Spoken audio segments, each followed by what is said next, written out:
Hello guys, welcome back to my channel. I'm your host Chris Davis, and today we're going to review X-Men 97 episode 10, Tolerance is Extinction Part 3. And this episode ends the season finale of X-Men 97, the first season. But it leaves some cliffhangers open for season 2. We're definitely going to get a season 2. I'll talk a little bit more about that later on in the video, but with that being said, let's talk about this episode. So X-Men 97 episode 10. So it starts off with X-Men Gold Team. This is the team that was supposed to stop Bastion, but when you look at the episode, it seems like they're defeated. Storm, Beast, Morph, Forge, they're all captured. Jean's been beaten by Cable, and Bastion has destroyed the inhibitor collar, and he's upgraded in his new Prime Sentinel body. And he's taunting the X-Men, telling them how they failed, even taunting Cable, saying, hey, how many times have you failed to stop this future? But then Jean reappears out of the water, and she's the Phoenix. She lets Mr. Sinister have it by taking the DNA he stole from other mutants. She takes it out of his body, and he's old and shriveled.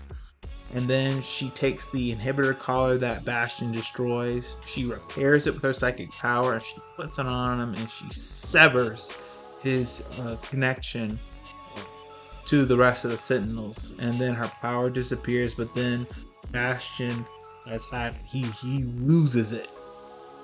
And he decides that, hey, since he can't control the Sentinels anymore to control the Earth, what he's gonna do is he's gonna take that asteroid that Magneto made, and he's gonna smash it onto the Earth, putting the Earth in another ice age. So Jean lets X-Men Blue Team know what Bastion is doing, that he's heading their way. Professor Xavier uses his power to hijack Magneto's body and restore the power to Earth, but when he does that, he shatters Magneto's psyche, and Professor Charles has to work with Magneto to restore his memories, because Magneto doesn't remember anything. While Professor Xavier is doing that, Bastion shows up. He plans to crash Asteroid M onto the Earth.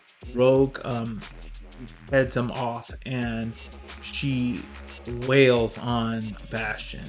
Like, when she punches him, she said his name's Gambit, remember it. And she's tearing up, and she is whooping a Bastion, and Sunspot is giving her a hand. And then we have the rest of the X-Men working together to defeat Bastion. Cyclops is putting up a pretty good fight against him. But then X-Men Gold Team show up, and they're inside a Sentinel that Beast hijacked, and they smash right on top of Bastion. And Beast has Bastion right where he wants him. He's keeping that Sentinel put right down on Bastion. But Cyclops and Storm are like, what we're gonna do is we're gonna give Bastion a peace offering. We're gonna say, hey, stop all this fighting, Bastion.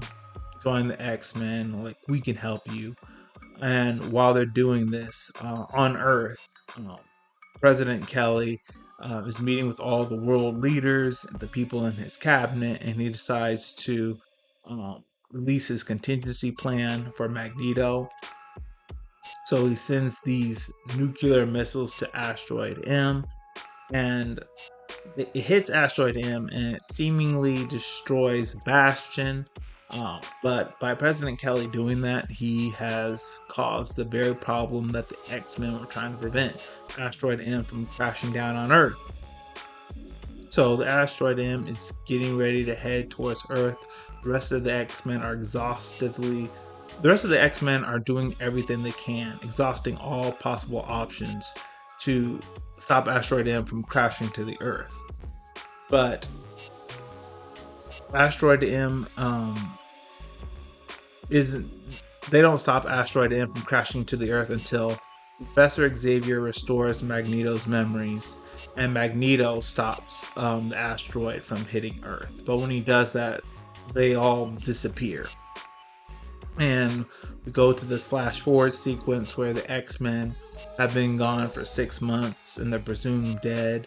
And we see that the X-Men are scattered throughout time. Jean and Cyclops are in the future, while the rest of the X-Men and Magneto are in the past, and they meet Apocalypse in the past. But in the past, he calls himself En Sabanor. But then we go to the present day where Apocalypse, he's at Genosha, and he picks up one of Gambit's cards, and it foreshadows in the second season that he's gonna bring Gambit back, but Gambit is gonna be one of his horsemen. So overall, this was a really good episode. We saw some really good cameos too.